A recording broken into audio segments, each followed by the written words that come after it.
नमस्कार। आज हम अष्टांग हृदय के सूत्र स्थान के चौथे अध्याय के ऊपर कुछ प्रश्नों की चर्चा करेंगे। इस अध्याय में धारणीय और अधारणीय वेगों के बारे में वर्णन किया गया है। अधारणीय व धारणीय वेग किसे कहते हैं? वेग दो प्रकार के होते हैं। जिनको रोकना नहीं चाहिए वे अधारणीय व जिनको रोकना चाहिए उन्हें धारणीय वेग कहा जाता है। अधारणीय वेग कौन कौन से हैं? वायु, मल, मूत्र, क्षवतु अर्थात छींकाना, तृषा अर्थात प्यास लगना, क्षुधा भूख लगना, निद्रा, कास, श्रम श्वास अर्थात शारीरिक काम करते करते सांस चढ़ जाना, जृंभा, आंसू, वमन एवं शुक्र, ये 13 अधारणीय वेग हैं जिनको रोकना नहीं चाहिए। गुल्म रोग की उत्पत्ति किस वेग को रोकने से होती है? 13 प्रकार के अधारणीय वेगों में से 2 प्रकार के वेग ऐसे हैं जिनको रोकने से गुल्म रोग होता है। वो हैं अधोवात व श्रम जनित श्वास। अरुचि किस वेग को रोकने से उत्पन्न होती है? अरुचि 4 प्रकार के वेगों को रोकने से उत्पन्न होती है। उद्गार अर्थात डकार आना, क्षुधा भूख लगना, कास, खांसी, वाष्प, आंसू, इनके वेगों को रोकने से अरुचि अर्थात भोजन में रुचि ना होना, इसकी अवस्था उत्पन्न होती है। पिंडिकोद्वेष्टन और प्रतिशय किस वेग को रोकने से होते हैं? पिंडिकोद्वेष्टन और प्रतिशय अधोवात के वेग को रोकने से होते हैं। भोजन से पूर्व घृतपान अर्थात भोजन से पहले घी पीना और भोजन पच जाने पर उत्तम मात्रा में घृतपान करना किस वेग को रोकने से उत्पन्न हुए रोगों की चिकित्सा है?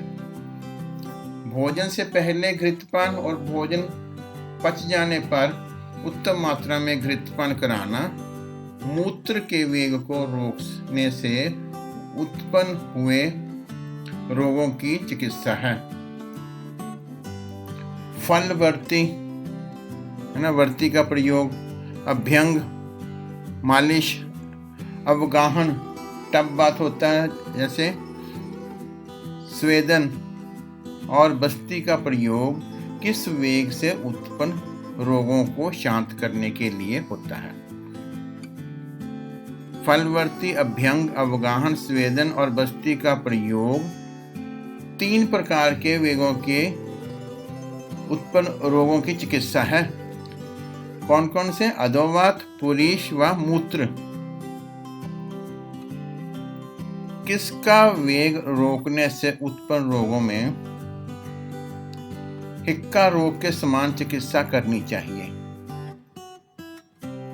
उद्गार अर्थात डकार आ रहा हो और उसको रोका जाए, उससे जो रोग उत्पन्न होते हैं उनका चिकित्सा उस तरह करनी चाहिए जैसे हिक्का रोग की चिकित्सा बताई गई है। अंगसाध और बाधिर्या अर्थात बहरापन किसके वेग को रोकने से उत्पन्न होते हैं? अंगसाध और बाधिर्या तृष्णा के वेग को रोकने से उत्पन्न होते हैं। क्षुधा वेग रोगजन्य रोगों में किस प्रकार का आहार करना चाहिए? भूख लगी हुई हो और उसको जबरदस्ती रोका जाए, भोजन ना किया जाए, उससे जो विकार उत्पन्न होते हैं उनको शांत करने के लिए लघु भोजन, स्निग्ध भोजन, उष्ण भोजन तथा अल्प भोजन करना चाहिए। अधारणीय वेगों को रोकने से कौन से रोग होते हैं? अधारणीय वेगों को बलपूर्वक निकालने से अथवा धारण करने से ही सभी प्रकार के रोग उत्पन्न होते हैं। आगंतुज रोग किससे उत्पन्न होते हैं? आगंतुक रोग भूत, विष, वायु, अग्नि आदि के स्पर्श से और क्षत, अस्थिभंग, काम, क्रोध, भय आदि से उत्पन्न होते हैं।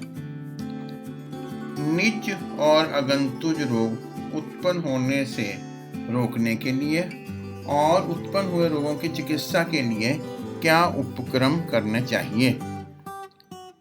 प्रज्ञापराध का परित्याग, इंद्रिय संयम, हितोपदेश का स्मरण, काल, शरीर एवं मन का उचित ज्ञान, सद्वृत्त का पालन, अथर्ववेद अनुसार शांति पाठ, प्रतिकूल ग्रहों का पूजन और भूत निवारक उपाय, इन सब का प्रयोग चिकित्सा के साधन के रूप में करना चाहिए। धन्यवाद।